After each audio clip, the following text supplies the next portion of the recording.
so long, we've been here, we've been trying to break free, chains that hurt us in our minds, but no more. Hi there, and welcome to the Springboard Hangout. The Springboard Hangout, as you know, is your fun vacation program where we have fun and talk about issues that concern us. My name is Comfort Okran. Today, I'm having fun. I'm being pampered. I am having the time of my life. Where am I? We are at Eya Lux, but it's a sub-brand of Eya Naturals as well as of Eya. Eya is all owned by one amazing young lady. How did she do it? Why did she do it? Most importantly, where is she going? I think you would like to find out with me. Therefore, let's go on this journey together to Eya Lux and talk to Sharon Acheampong, CEO of Eya Lux, Eya Naturals, and Eya. Don't go anywhere. We'll be right back. I want to encourage you. Call someone, share the screen, and let's talk about it.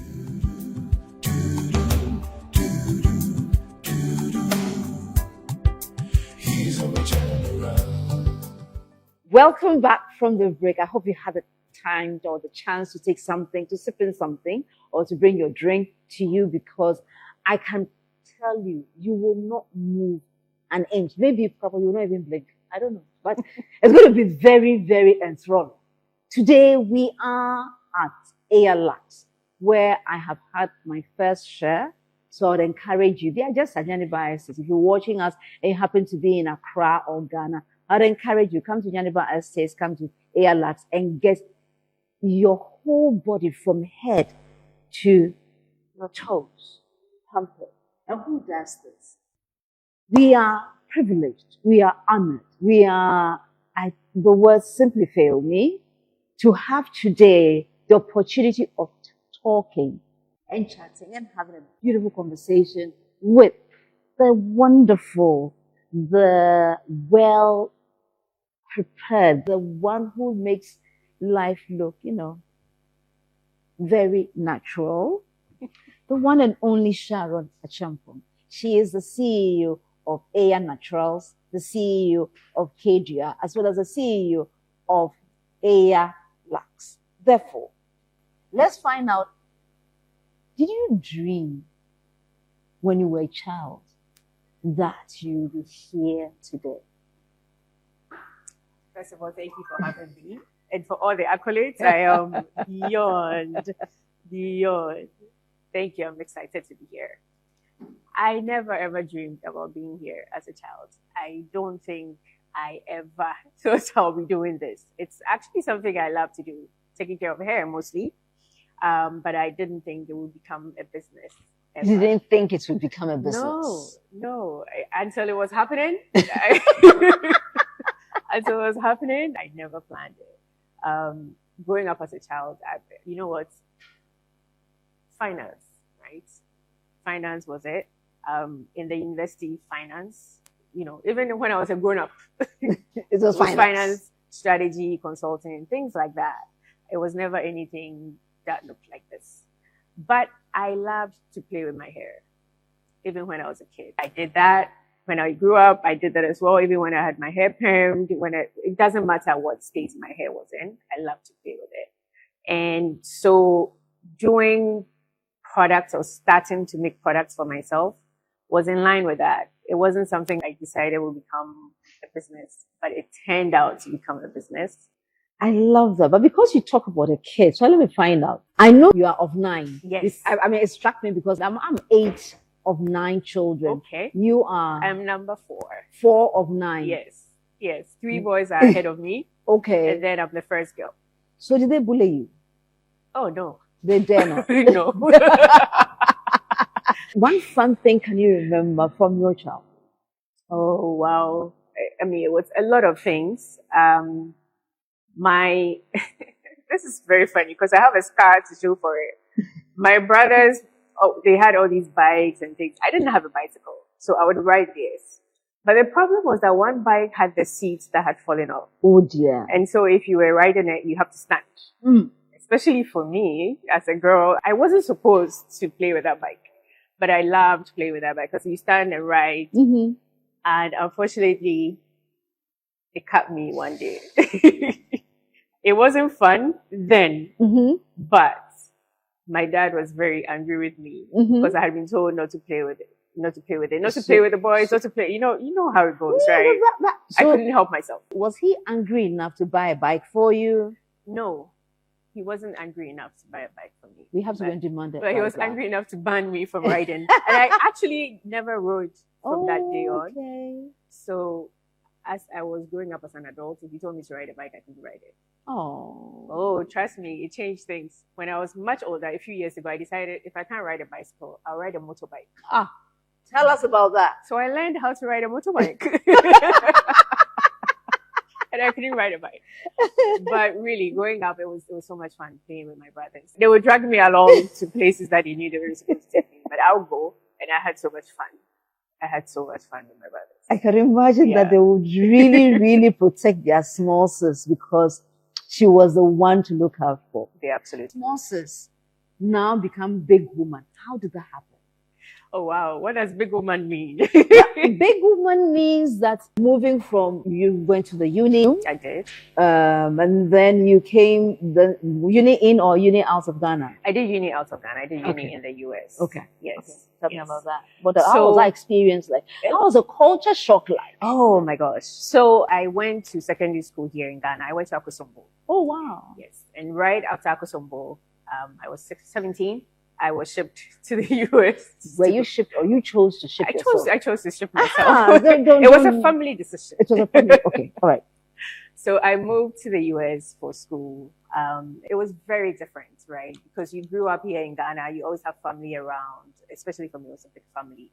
And then all of a sudden it was just me, doing everything, taking care of myself. Making all the decisions. Making all the decisions in a totally different country. Yeah. It was scary at first, but I'm quite resilient. And now that you're an adult, you realize some of these things about you. Back then, you didn't know yourself, but I realized really I was very resilient. School was tough. I was doing economics and math as a major. So it was a lot of work. And at the same time, of course, you have to work a little to make some money to take care of yourself. And it was great. It was amazing. I met really great women out there. Because my school was all women. Okay. It was, you can pinpoint some of the kinds of women you meet and grow up with and learn from. It was a great experience.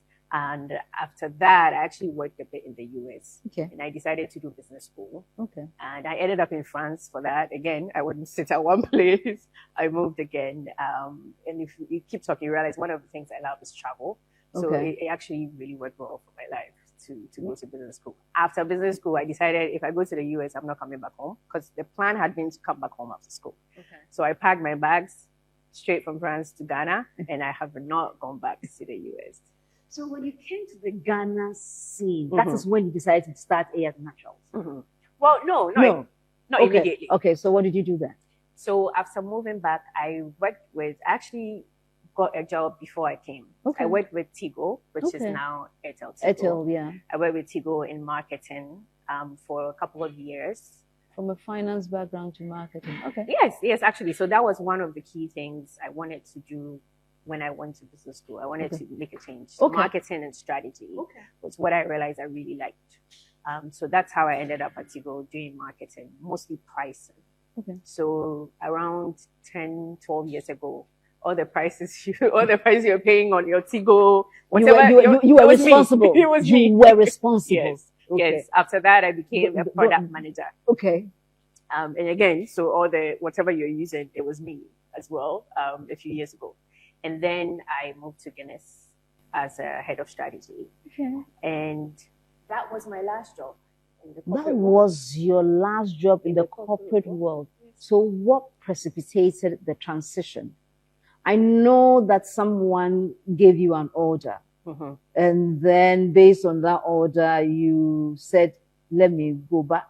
Were you not scared? Oh, I was scared. How did that order come about? All right. So I had a couple orders back to back, right? Okay. But the second order was based on the first order. A very good friend of mine was getting married. And at that point, I had started mixing all these products for my hair. And I started dabbling in skin as well. So I made these body washes and I think butters and oils. And I think I had given some to her. She loved it. And so she was like, for my wedding, why don't you make a bunch of these? So I think we made about 300 that she gave out to her guests. And I put my number on it and we gave it out, right? And then people started calling. I got this product. This is the number that was on it. I want more. So I was like, oh, you want more? Really? And from that, I got, individual orders. And then I got somebody else who was also getting married. Wanted more favors. And then wanted more favors. And then we did another few hundred. And then it started again. I'm like, wait a second. There is something to be looked at here. And I can take this even more seriously. Let's get into it. And that's how Eya Naturals was born. That's how Eya Naturals was born. You talk about the product, so we'll dive into the product shortly. Mm-hmm. But in this case, having seen the potential viability of what you were doing, did you sit down and say, okay, so in order to start this, like a good strategist that I am, I would actually sit down and do a business plan, and then based on that, I would launch out? Absolutely. I did a business plan. Okay. I did several iterations of my business plan. I pulled in somebody I knew who was into branding. Okay. He's really good. He worked at Vodafone during that time, actually. Okay. And we came up with a whole brand identity. So we came up with a logo, which we still use today. Really? Yes. We came up with a logo. I had a whole business plan. And for that guy, though, if you're working with him, he was trained in Europe. Okay. So if you're going to work with him, he will make you do the work because he wouldn't waste his time. So I had a whole brief I had to fill. So that really helped me because he asked very pertinent questions, even some questions I hadn't answered in my business plan. So I had to go back and relook at it. But yes, I put together a business plan. I registered the business. I did everything that was needed to start the business. After maybe several months, maybe not a year, but it took a few months to get everything done. Did you do any market research as well? Yes, but not very deeply. I didn't have the money to do it very well. But I did speak with people. Okay, what? Use your product? Yeah. So before I actually launched the products, the hair products especially, I spoke with some people who were friends and some people that I knew, but not really friends. Because at that point, you want people who will tell you the truth, right? Yeah. So I made some samples and I gave it out. And I said, try them and let me know what you think. This is what I'm trying to do, etc., etc. And you'll be amazed. I think I spoke to I had 10 or less people who tried the products. Yeah. And the feedback they gave me actually made a huge difference in the final products. So one key thing, originally, I was thinking of going all natural, no fragrance, just this. And they're like, Sharon, sister, this thing does not smell very good. If you want me to buy it, yes, please. Yes. Work on that. Yes, it's amazing for this. It's amazing. It was great. It was great feedback. And amazingly, people really went straight to the point and told you the truth. Yeah. If you tell them this is what I want. I did not talk to my mother. No, because at that time, mommy would say, "Oh, it's beautiful, it's great. Keep going. No, you want someone who will say, no, this is A is good, B is not. Change this, change that. But at the same time, you also have to take the feedback and see what you can do, see what you are willing to take together and use, or what you want to put aside and move on. Because you can always reiterate as you go on. If you're watching us today, you're watching us at the Springboard Hangout. The Springboard Hangout, as you know, is a fan-educative program, and we are in partnership with the Ghana Growth Program, which is an initiative of the MasterCard Foundation in partnership with the Springboard Roadshow Foundation. And we will be going for a quick commercial break. When we return, this conversation will look at what makes Eya Naturals the brand to use, the brand to enjoy your life, and the brand to even sell and make money for yourself. Don't go anywhere. We'll be right back.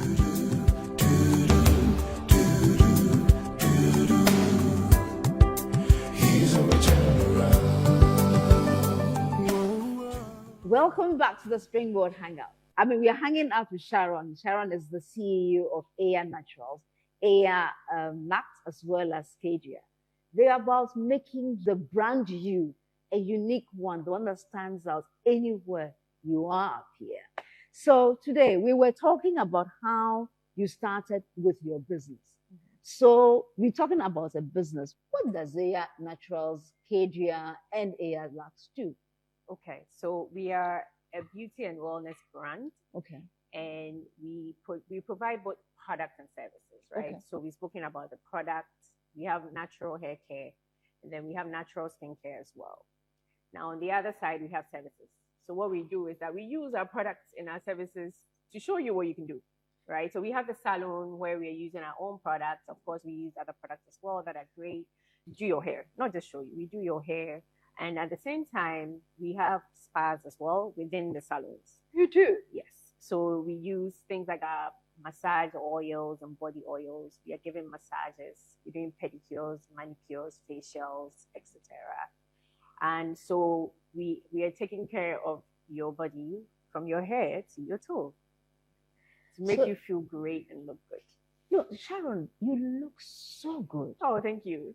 Is it because you use your products? Of course, you have to. If you don't, why do you want me to use it? Yeah, I use my products. I've actually used my products since I started doing Eya. That's all I use for my hair. And you've been how many years in the business now? We are year 10 now. We are year 10. We're almost 10 years. Wow. What are you doing to celebrate or commemorate your anniversary? We're working on different things that we're doing.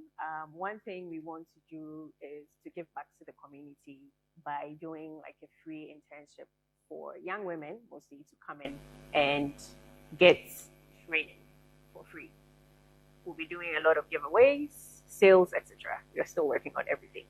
So here you are on the Hangout. You know, the Springboard Hangout, we're always about where are the job opportunities. So you had it here, as Sharon is saying it.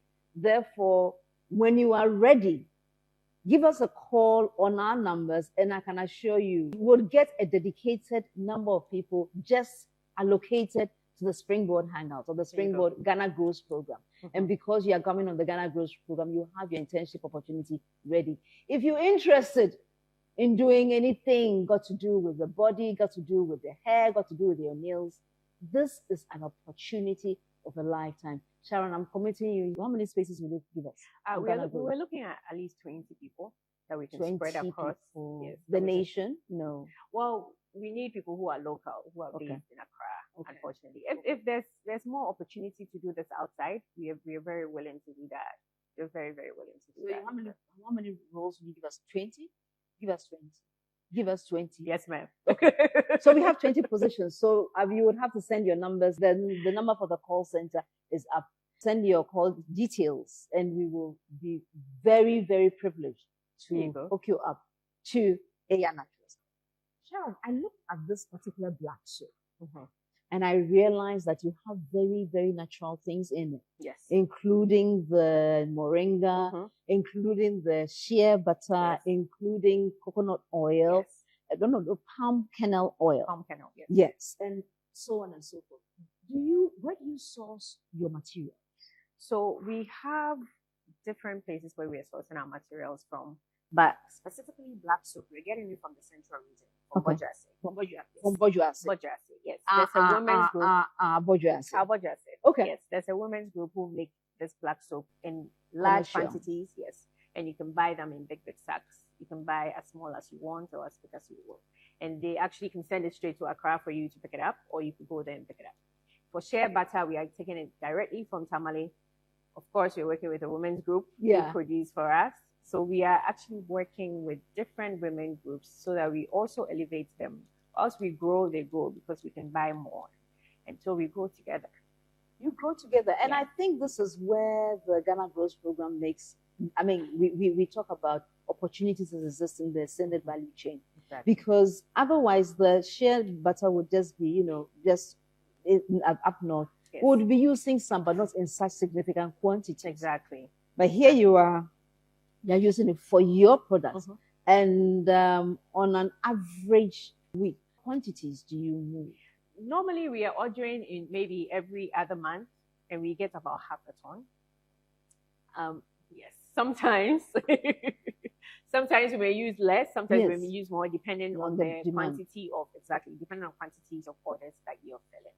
So yes, it varies a bit, but we get a significant number of boxes coming through us usually. Wow, Yes. I like that. That Yeah. means that people who are actually in that particular space, let's say growing shea nut or those who are doing the potash and so on and so forth, Yes, they have orders coming in to make their businesses grow. exactly. Now, let me find out, where do you get your bottles The as bottles. well? Oh, okay. So you can see, I'm not sure if you've seen our old products before.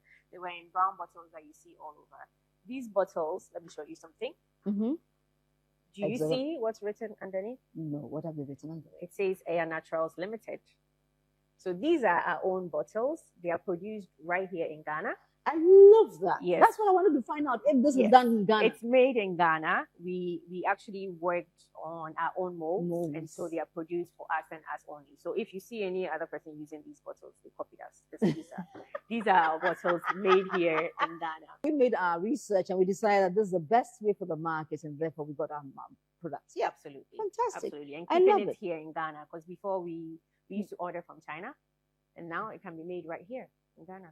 I love that. Yeah. And that means our industry is growing. Exactly. Somebody along the extended value chain is getting the opportunity from Eya Naturals Exactly. to do that. Yes. This is hair growth oil. Yes. Yes. So this is an oil that you can use for your hair to promote growth. So you think I should take it away? Oh, please do. Please do and try it. I should try it and it will work. Yes. It's a very thick oil. It's almost like a serum. So you use it mostly. Some people want to promote growth all over. Some people have lost a bit of hair around their edges and they want it to grow. Some people have, it could be Bald anything. patches. Exactly, bald patches. You can use it. You moisturize the hair and then you apply it and massage it in on a daily basis. And you will see your hair grow. I will see my hair grow. Yeah. Except that when I see the hair grow, you I have to get a haircut. Immediately. When the thing is growing, I'm like, you know what? This is too much. Yeah. So, can you tell me what other products do you do? I want to have a little bit more of your products. What Right. other products So do you what you see here is our hair growth set. So Okay. this set together helps you promote hair growth. We have other sets for hair as well that has other things that it does. So for example, if you have dandruff, we have a set for you that helps you clear your dandruff. We have a set for kids, so we have that kid set. Really? Yes, we have a set for locks and other things for hair as well. And then we have the skincare, which is Cadia. Okay. So Tell when us about When it Cadia. comes to Cadia, it's all skincare products. So we have body washes, body oils, skin butter for your body, lotions, face scrubs, etc. If you think about anything you need for your skin, you can look at Cadia, all natural.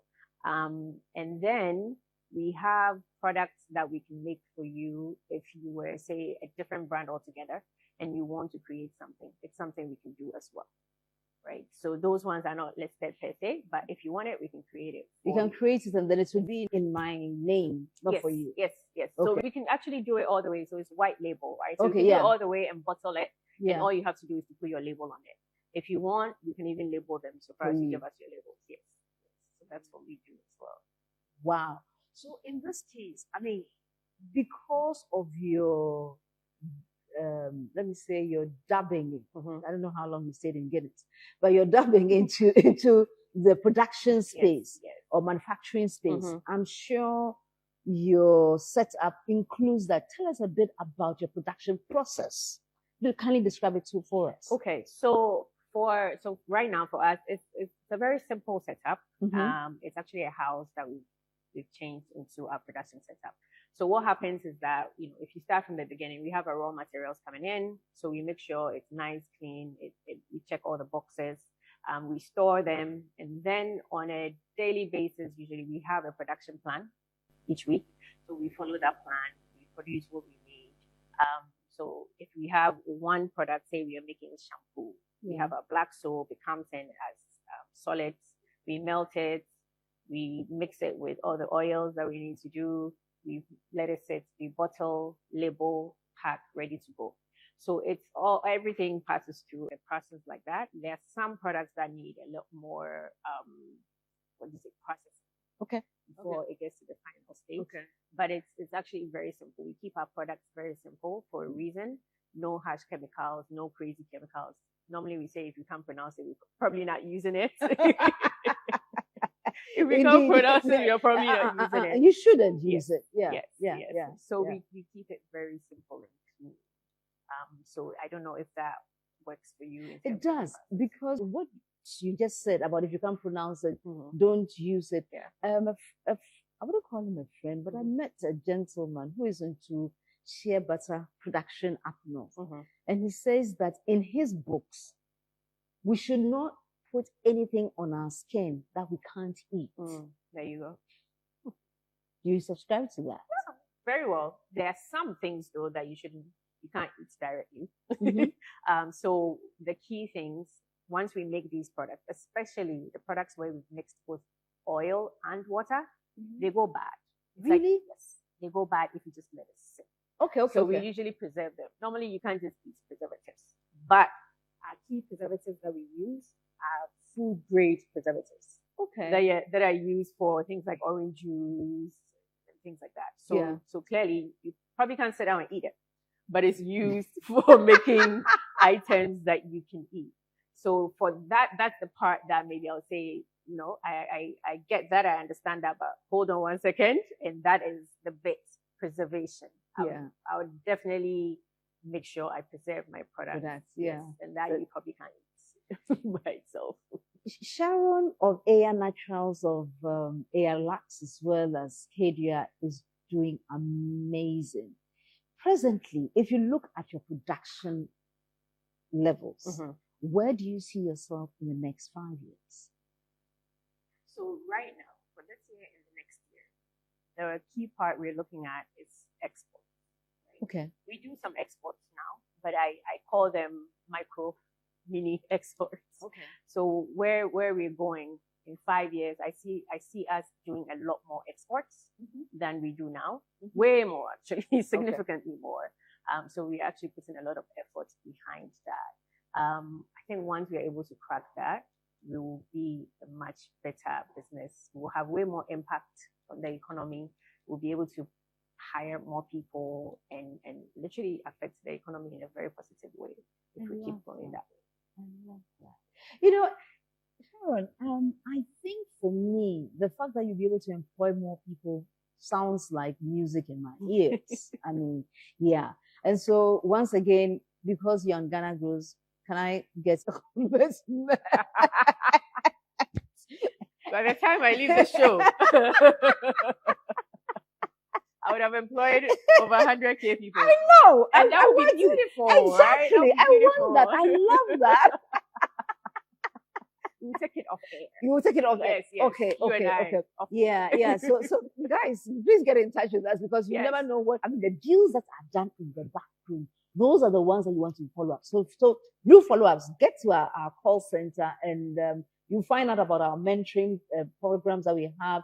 We also have opportunity. We partner with the Ghana Psychological Association for the Ghana Grows program, and they provide support for young people. You remember Sharon in her story talked about her resilience and what enabled her to thrive when she was alone with no family members around her when she first initially went to school. So resilience is really key. So make sure you call our call center. The number is on the screen right now.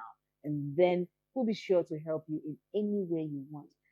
Because I just spoke about mentorship, do you have any mentoring program or coaching program that you are in? And how has that helped you on your journey?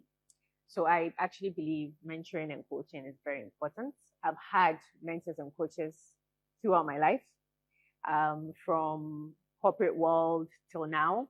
I've done coaching programs and I've had individuals who coach me as well. And then I have friends who I go to and bounce things off of all the time. So one coaching program I had was actually from Wacom. I was assigned a coach who was specifically assigned to me for what I do. So the person is an expert in the shea butter space. Really? Right? Yes, you couldn't get as specific as that. No, you can't. And the coach had experience across board different countries working with Wacom. So for 6 months, we came up with a strategy, we implemented it, we looked at the numbers. Basically, you made sure that you are doing the work because you have someone assigned to you who is giving his all. And it worked really well. We actually implemented all the strategies that we put together, and it made a huge difference. It made a huge difference. I've had individuals like yourself who have gone through life ahead of me and have seen it all, and who also I will talk to, and it could actually be for work or personal life as well. I think people forget that sometimes your personal life is just as important as your work, and it can affect your work just positively or negatively, depending on what is going on there. Exactly, positively or negatively. So it's very important that you have mentors and coaches as well. Fantastic. So you had it all from Sharon. You know, have the coach, have a mentor. If you don't know where to pass again, call us at the call center for the Ghana Growth Program, and we'll be sure to support you. Before we go, Sharon, if we are in a capsule with this young person who may be a bit not sure about where to go, what 3 key pieces of advice would you give to this person? Okay, that's a really good question. So I would think it's important to do something that you like. Number one, do something that you like. Do something that you like. It helps a lot when you're working and you don't feel like you're working. It makes a huge difference. Keep pushing. We spoke about resilience. Nothing is easy, right? Nothing. Everything you do, you have to work at it. Even if it's something you love, it's work and you still have to work at it. So keep pushing. Things may go wrong. Keep pushing. And the final thing, enjoy life. Ow! Enjoy life, Enjoy life. Enjoy everything it is. Enjoy where you find yourself, right? Even if you think you are in the worst position ever, especially as young people, we take something so seriously. But sometimes after a few years, you're like, why was I even bothered about that? I mean, it wasn't the end of the world. Don't let everything bring you down. Please enjoy life as you keep going through it. Peace. And that will be it. From Sharon's mouth, I mean, the final landing point. And I mean, work as something that you love. Be resilient, because the fact that you love it doesn't make it walk in the park or doesn't make it like ice cream. You still have to work it. But once you're working, enjoy it. Please. Life is not supposed to be stressful, as I say. You're supposed to enjoy life. So do enjoy life. And I hope on this note, you have enjoyed today's Springboard Hangout with the one and only Sharon Acheampong, CEO of Eya Naturals, Eya Lux, as well as Cadia. I believe that you've learned so much, and in 5 years' time, we'll be coming to your end to learn from you how you have implemented something significant in the work that you love, that you have worked hard for it, and you have enjoyed creating. So until we come your way next week, know that you are loved, you are blessed, you are the most important person in the face of the whole wide world. We'll be looking out for you on Sunday as you watch the virtual university. Additionally, don't forget to listen to Ejuma as well. Ejuma will tell you all about happenings that are going on in the agri business and AT industry. So don't forget that. It comes on both radio and TV all around the place. Call the call center and we can hook up with you another time. So we come your way again. Bye. We love you.